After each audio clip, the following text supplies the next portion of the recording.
Wah, apa kabar Mas Adit? Sugeng siang. Mas Adit Bapak. ini rapi sekali ya. Iya ini Pak. Ini setelan kantoran. Kantoran ya. Jadi Mas Adit ini bekerja di salah satu perbankan di Surakarta. Nah, uniknya Mas Adit ini setiap hari saya ketemu di jalanan Slamet Riyadi itu ada mobil ini nih. Ini mobil apa Mas? Ini adalah Mercy tipe W124 W124 tahun 1989. 89. Iya. Ini disebut sebagai Mercy Boxer. Nah, apakah masih worth it membeli Mercy Boxer tahun 80-an ya? Ini mulai dari tahun berapa Boxer? Mulai dari 85 sampai dengan 90 sampai ke atas, 90 ke atas. Berarti sudah usia sekitar 32 tahun. 32 tahun. 32 tahun. Kalau dipakai daily seperti apa sih, Mas Adit? Masih sangat worth it sekali Worth it mungkin ya? Kenapa tuh? Pertama karena gini Om, modelnya timeless. Modelnya timeless. Artinya gimana timeless itu? Jadi timeless itu menurut saya pribadi model ini itu tidak lekang oleh zaman. Oke. Artinya mau sampai katakanlah 20 tahun lagi, 30 tahun lagi, mobil ini akan tetap punya hati di beberapa orang yang memang punya histori. Oh, Gitu. Nah ini ngomong timelessnya tuh apa namanya? Disebut boxer apa karena seperti box gitu? Timelessnya disebut boxer itu karena memang sejatinya memang karena bentuknya mengotak ya. Oh, coba Kotak, dari samping. Dari samping. kotak. Kalau kita lihat nih, sudut-sudutnya mengotaknya gimana Ya. nih? Ini mulai dari sini ya? Mulai dari depan ya. Om. Ini sudutnya kotak, Sudut kotak. terus kap mesin. Heeh. Lalu ini sudut pilar A-nya juga Pilar A. termasuk kotak. Ya. Sampai keturun ke belakang ini kotak juga Om. Jadi sebutan boxer itu karena sebenarnya mungkin esensi dari bentuk boxy itu sendiri Boxy ya. Boxy itu sendiri. Tegas gitu ya dia. Dan mungkin sepengetahuan saya ya Om, boxer itu sendiri pelabelan hanya mungkin di Indonesia Om. Oh gitu. Karena kalau di luar negeri itu kita taunya by tipe ya Om. W124, W123 seperti itu. Cuman orang Indonesia katakanlah pasti punya pelabelan lah kayak misalnya Kijang Kota. Kijang kotak ya. Terus Kapsul, Kijang Doyo kapsul. ya, Doyo. betul. Itu sebutan di Indonesia ya. Betul. Nah ini Om Adit pakai daily. Ini Daily. apa nggak boros ini?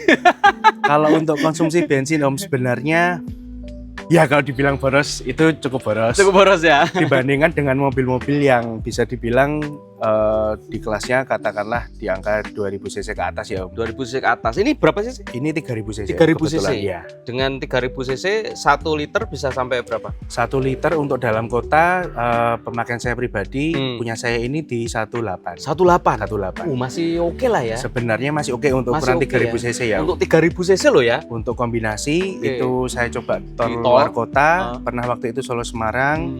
Di Semarang muter-muter itu dapat sekitar di 110. Oh, oke. Nah, ini Mas Adit. Ini Mas Adit sebelumnya juga daily pakai apa?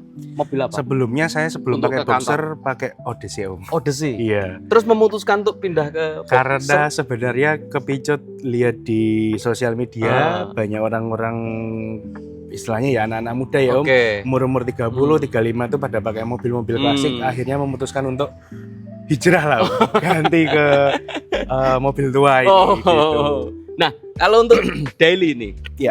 masih worth it-nya karena apa aja? Yang pertama, Yang pertama karena masih worth it, pertama dari keutuhan ya Om, keutuhan bodi. keutuhan bodi. Ya, Ini masih karena utuh. masih utuh ya Om. Artinya mobil tua menurut saya untuk di kelas Eropa dibanding rival-rivalnya saat itu di Oke. tahun 89 misalnya ada Accord, ada apa. Memang kebanyakan kondisinya masih rata-rata masih utuh kalau Oke. kita temukan di marketplace ya Om. Oke. Itu yang pertama pilihannya di body karena masih lempeng ya. lempeng ya, bodinya masih lempeng. Oke. Kedua Terus- yaitu tadi Om saya timeless itu tadi karena banyak cerita saya dulu waktu kecil pernah lihat bapak saya dulu ada temennya pakai ini dan mungkin dulu ya cuma bisa bermimpi. Sekarang akhirnya kecapean. alhamdulillah ada kesempatan, ada rezeki ya bisa memiliki Om. Gitu. Jadi untuk Sentimentalnya di situ. Sih. terus kenapa lagi? Kalau untuk daily kan harus yang dia itu nggak gampang rusak gitu kan? Ya. Ini kan kalau setiap hari dipakai kantor, kalau rusak-rusak kan repot. Ya. Nah, kenapa milih ini?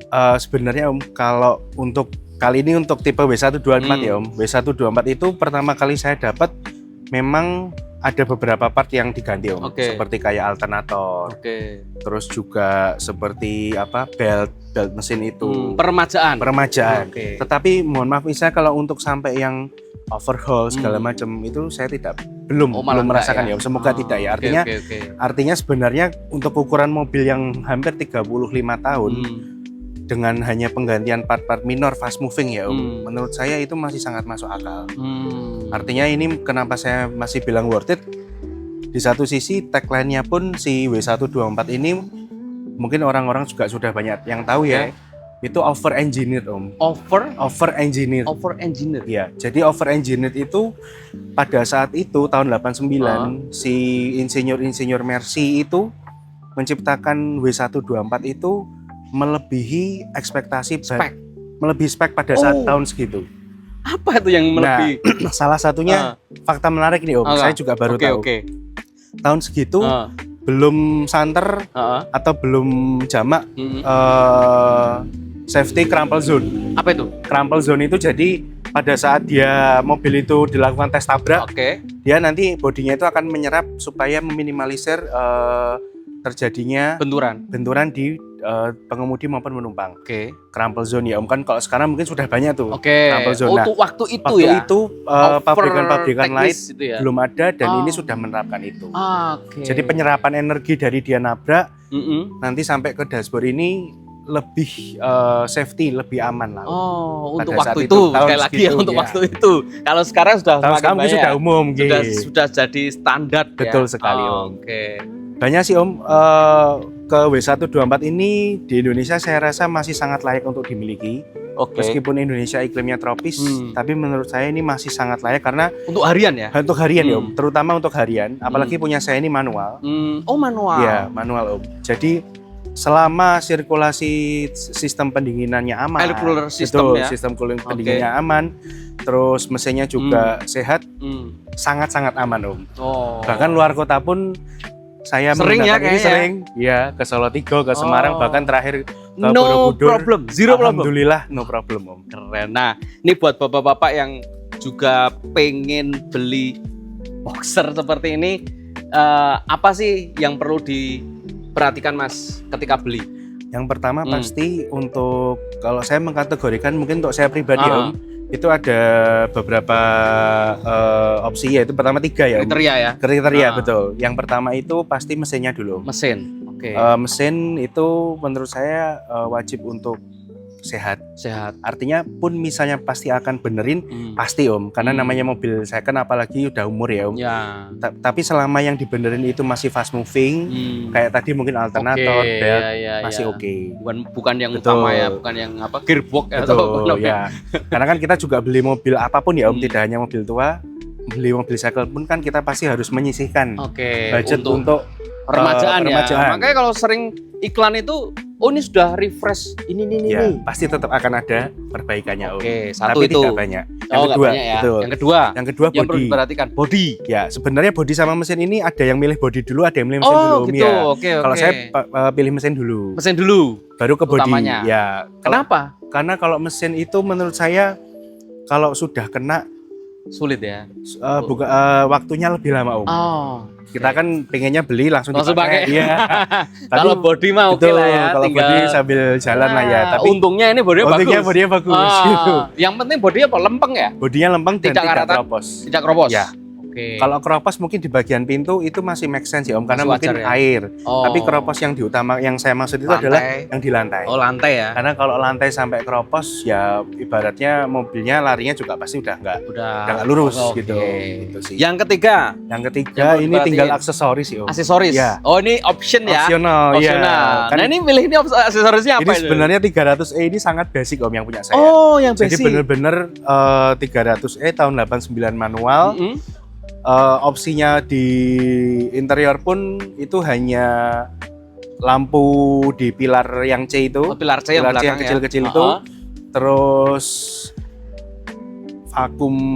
vakum headrest itu mungkin juga sudah termasuk ya Om. Selain itu tidak ada sih Om. Jadi ini bener-bener 300E yang basic. Yang basic. Betul. Yang atasnya apa ya? Kalau di atasnya itu biasanya sama-sama 300E, cuman pada saat dulu beli baru biasanya kan bisa ditawarkan pembelian opsional, bisa tambah antena atau bisa tambah wiper lamp seperti itu.